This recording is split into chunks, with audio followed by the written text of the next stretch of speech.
तो अलग अलग नेताओं के बयान आ रहे हैं और इलेक्शन सेंटर भी अब हमारे साथ एक्टिव हो गया है। पलक हमारी सहयोगी इलेक्शन सेंटर से जुड़ रही है, लेकिन अखंड का जवाब पूरा नहीं हो पाया था। अखंड के पास दोबारा जा रहा है। अखंड, एक बयान जो झारखंड से लेकर महाराष्ट्र और महाराष्ट्र से लेकर उत्तर प्रदेश तक सबसे ज्यादा चर्चा में रहा, बटेंगे तो कटेंगे। इसको काउंटर करने के लिए तमाम तरह के जो जुमले हैं वो सामने आए, लेकिन इस बयान की चर्चा सबसे ज्यादा हुई है और योगी आदित्यनाथ की चर्चा सबसे ज्यादा हुई है। अगर यह बयान इंपैक्ट करता है और तीनों राज्यों में बीजेपी को कामयाबी मिलती है, तो आने वाले भारतीय राजनीति के लिहाज से भी और 2027 के लिहाज से भी यह रिजल्ट बहुत अहम मोड़ साबित होने वाला है।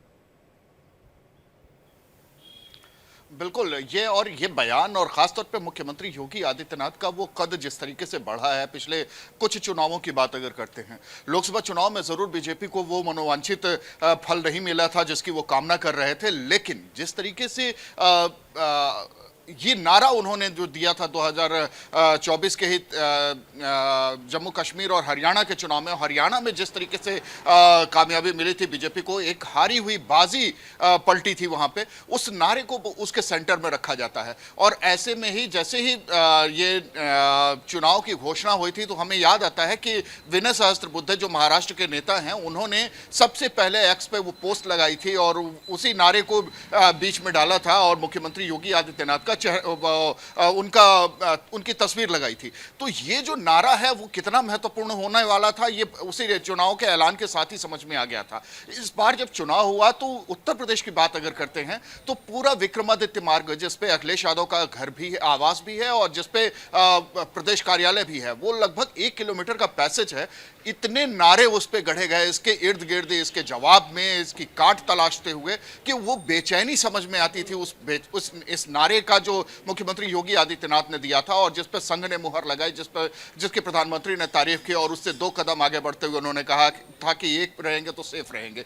तो इस नारे को लेकर जिस तरीके से पूरी जद्दोजहद देखने को मिली, वो चाहे महाराष्ट्र हो चाहे झारखंड हो, इन दोनों ही राज्यों में इस तरीके की चीजें दिखाई दी थी। लगातार मुख्यमंत्री उसको लेकर हमलावर रहे। हरियाणा का नतीजा बीजेपी के लिए एक आजमाया हुआ नारा ये बता रहा था कि वो एक आजमाया हुआ नारा है जो सक्सेसफुल है। अब नतीजे क्या आएंगे ये तो साफ है कि ये जो नारा उत्तर प्रदेश में चला, क्या उसने महाराष्ट्र में अपना दमखम दिखाया है? अभिषेक भी हमारे साथ जुड़े हुए। अभिषेक, अजीत पवार का स्टेटमेंट को लेकर एकदम ही डिफरेंट रुख रहा, थ्रू आउट डिफरेंट रुख रहा। उन्होंने साफ तौर पर कहा कि ये चीजें महाराष्ट्र में नहीं चलती है। हालांकि देवेंद्र फडणवीस ने हामी भरी थी योगी आदित्यनाथ के स्टेटमेंट के। योगी आदित्यनाथ खुद ये तमाम स्टेटमेंट जो है महाराष्ट्र में देते हुए नजर आए थे, लेकिन इस बार के महाराष्ट्र के जो मुद्दे थे, जो असल मुद्दे थे, एग्रेरियन डिस्ट्रेस एक बहुत बड़ा मुद्दा था जो कहीं ना कहीं गुम दिखा। शायना एनसी उनके स्टेटमेंट पर बवाल, कुछ ही देर पहले हम उनको सुन भी रहे थे। बहुत उम्मीदें हैं पूरी पार्टी को, लेकिन देखना दिलचस्प होगा कि आज महाराष्ट्र की जनता किसे चुनती हुई नजर आ रही है। जो असली मुद्दे थे, क्या आपको लगता है वो इस बार महाराष्ट्र के पॉलिटिकल ग्राउंड पर वो पिच ही नहीं सेट कर पाए? बिल्कुल सही कहा आपने। बिल्कुल जो असली मुद्दे थे, सही आप देखिए, जो बड़े मुद्दे हैं महाराष्ट्र में, किसानों का मुद्दा, किसानों का आत्महत्या का मुद्दा है।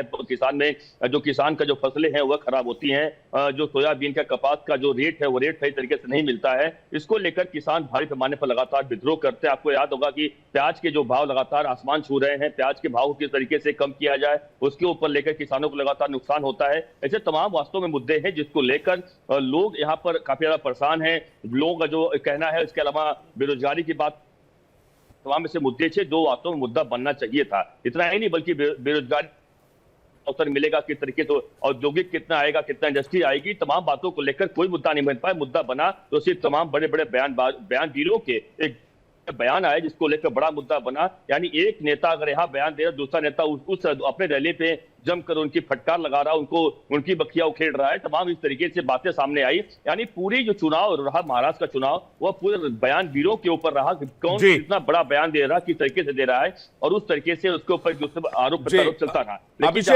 अभिषेक, भारतीय राजनीति में एक बयान आया था जो बहुत चर्चा में रहा था, जो हुआ सो हुआ, लेकिन अब उसका इंपैक्ट क्या होगा वो नतीजों से पता चलेगा। मैं आपसे जानना चाहूंगा, अभी फिलहाल ब्रेक लेना होगा, ब्रेक के बाद पलक के पास ब्रेकिंग न्यूज है वो भी बताएंगे, और उसके बाद अजीत पवार फैक्टर की बात करेंगे, क्योंकि अजीत पवार ने जिस तरह से हाव भाव दिखाए हैं उससे ऐसा लगा है कि अजीत पवार अपने लिए सारे विकल्प खुले रखना चाहते हैं और अगर भविष्य में महाविकास अघाड़ी की तरफ या एनसीपी शरद पवार की तरफ भी कुछ चांसेस बनते हैं तो वो उधर भी जा सकते हैं, मूव कर सकते हैं। उनके हाव भाव इस तरह के दिखे हैं। तो क्या है अजीत पवार फैक्टर? नहीं करेंगे थ्रू आउट, सही जैसे कि विवेक कह रहे थे, थ्रू आउट उनकी कैंपेनिंग हो, चुनाव प्रचार हो, उनके इंटरव्यूज हो, उनकी बयानबाजी हो, वो एक इंडिपेंडेंट अलायंस से ज्यादा वो एक इंडिपेंडेंट पार्टी के तौर पर नजर आए। एक छोटा सा ब्रेक, जल्द हाजिर हो रहे इस बड़ी महा कवरेज हमारी लगातार चुनाव के नतीजों पर आज जारी है।